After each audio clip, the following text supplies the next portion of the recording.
আসসালামু আলাইকুম প্রিয় ফুটবল ফ্যান্স। কোপা আমেরিকা আসছে এবং কোপা আমেরিকা আসার আগে থেকে আর্জেন্টিনা ব্রাজিলকে কেন্দ্র করে অনেক আলোচনা চলছে। স্বাভাবিকভাবে বরাবরের মতো আরও একটা কোপা আমেরিকা ট্রফির আগে ডিফেন্ডিং চ্যাম্পিয়ন আর্জেন্টিনা ফেভারিট হিসেবে হয়তো শুরু করবে। ব্রাজিলকে আপনি কখনোই এমন টাইপের টুর্নামেন্টের ফেভারিট লিস্ট থেকে বাদ দিতে পারেন না। তবে একটা দল সম্পর্কে একটু কম আলোচনা চলছে, তবে আমার কাছে মনে হয় এবারের কোপা আমেরিকার ডার্ক হর্স দিন শেষে ওই দলটা হতে পারে এবং এই দলটা যদি এবারের কোপা আমেরিকার একেবারে ফাইনাল স্টেজ পর্যন্ত যায় এবং শেষ হাসিটাও ভাষা, আমি খুব একটা বেশি অবাক হব না, কারণ এই দলটার সেই সামর্থ্য আছে। বলছিলাম উরুগুয়ের কথা। কোপা আমেরিকার ইতিহাসে আর্জেন্টিনার সঙ্গে যৌথভাবে 15টা অর্থাৎ সর্বোচ্চ টাইটেল কিন্তু উরুগুয়ের আছে। হয়তোবা সাম্প্রতিক সময়ে তাদের আগের ওই ঐতিহ্যর সন্ধান আমরা সেভাবে খুঁজে পাচ্ছি না। তবে সাম্প্রতিক সময়ে উরুগুয়ের ফুটবল যারা দেখেছেন, বিশেষ করে Argentine coach master mind coach Marcelo বিয়েলসার অধীনে উরুগুয়ের ফুটবল যারা সাম্প্রতিক ম্যাচগুলোতে দেখেছেন আর্জেন্টিনা ব্রাজিলের বিপক্ষে, তারা নিঃসন্দেহে আমার সঙ্গে একমত হবেন। উরুগুয়ে সত্যিকার অর্থে এমন একটা টিম যারা নিজেদের দিনে আর্জেন্টিনা ব্রাজিল যে কোনো প্রতিপক্ষকে হারাতে পারে, একেবারে কনভিনসিংলি কিন্তু হারতে পারে। উরুগুয়ের বেশ কয়েকটা শক্তির জায়গা সম্পর্কে আলোচনা করতে হবে, তার আগে তারা কি স্টাইলের ফুটবল খেলছে সেটা সম্পর্কে একটু বলে নিতে হবে।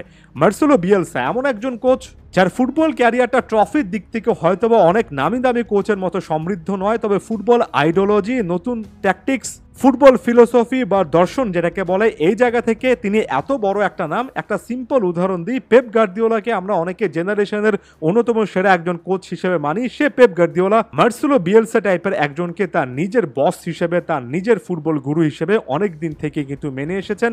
শুধুমাত্র আর্জেন্টাইন ফুটবল নয়, ওয়ার্ল্ড ফুটবলে মার্সেলো বিয়েলসার এমন একটা ইম্প্যাক্ট আছে যে অনেকটাই পাগলাটে টাইপের কোচ অনেকে বলেন, তবে পজিটিভলি বলেন, কারণ মার্সেলো বিয়েলসা যে কোনো মোমেন্টে এসে যে কোনো একটা ম্যাচে এমন বড় রকমের ইম্প্যাক্ট রাখতে পারেন যে কোনো একটা সিজনে একটা দলের দায়িত্ব নিয়ে একেবারে দলটার প্লেয়িং স্টাইল, মেন্টালিটিতে যে লেভেলের পরিবর্তন আনতে পারেন, সবকিছু মিলিয়ে মার্সেলো বিয়েলসা থাকাটাই উরুগুয়ের এই দলটার জন্য এক্স ফ্যাক্টর হবে।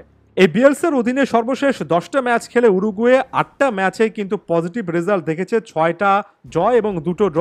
শুধুমাত্র 2টো ম্যাচে তারা হেরেছে। ভুলে যাবেন না যে আর্জেন্টিনাকে, বিশ্ব চ্যাম্পিয়ন আর্জেন্টিনাকে অনায়াসে তারা হারিয়েছে, এমনকি ব্রাজিলকেও হারিয়েছিল। তীব্র রকমের অ্যাটাকিং মেন্টালিটির একজন কোচ মার্সেলো বিয়েলসা। এখানে আপনি রিল্যান্টলেস প্রেসিং দেখতে পারবেন। বলটা নিজের পায়ে না থাকলে প্রতিপক্ষ প্লেয়ারদেরকে রীতিমতো চার্জ করে খুব দ্রুত বলটা কেড়ে নিয়ে তাদের মিডফিল্ড, তাদের ফাইনাল থার্ড একেবারে ডিসরাপশন নিয়ে এসে বিল্ড আপ ফুটবলে বাধা দেওয়াটা একটা বড় রকমের তাদের ডিফেন্সিভ অ্যাজিলিটি, যেটা মার্সেলো বিয়েলসার এই টিমটার কাছেও আছে। তবে ওই যে বললাম অ্যাটাক মেন্টালিটি, তিনি যখন তার দলকে দিয়ে ডিফেন্ড করাবেন, মূল উদ্দেশ্য কিন্তু শুধুমাত্র ডিফেন্স থাকবে না, মূল কারণটা থাকবে বলটা দ্রুত কেড়ে নিয়ে আক্রমণে ওঠা এবং এমনভাবে আক্রমণে ওঠা যে প্রতিপক্ষ যাতে করে কোনো রকমের ব্রিদিং স্পেস খুঁজে না পায়। ওই যে তেরে ফুড়ে আক্রমণ করা কিংবা প্রতিপক্ষকে বিন্দু মাত্র কোনো স্পেস না দেওয়া, এমন হাই টেম্পো নিয়ে ফুটবল খেলা, এটা আমরা আর্জেন্টিনার বিপক্ষে ম্যাচও দেখেছি। বিন্দু মাত্র কোনো একটা জায়গায় উরুগুয়ান প্লেয়াররা দেন না, প্রত্যেকটা প্লেয়ারদের উপরে একটা দায়িত্ব দেওয়া থাকে। ডিফেন্ডাররা অনেকটুকু উপরে উঠে এসে বল করে নেওয়ার চেষ্টা করেন। 4-2-3-1 ফরমেশনে দলকে অনেক ম্যাচে খেলাচ্ছেন, কখনো কখনো 4-3-3-এ শিফট করছেন, তবে একটা ফ্লুইডিটি এখানে দেখা যায়, অর্থাৎ খুবই ভালো পজিশনাল প্লে এখানে দেখা যায়। ফেদেরিকো ভালভার্দের মতো কোনো একজন ফুটবলারকে অনেক সময় তিনি এক্সট্রা রেসপন্সিবিলিটি দেন, একই সঙ্গে ফ্রিডমও দেন।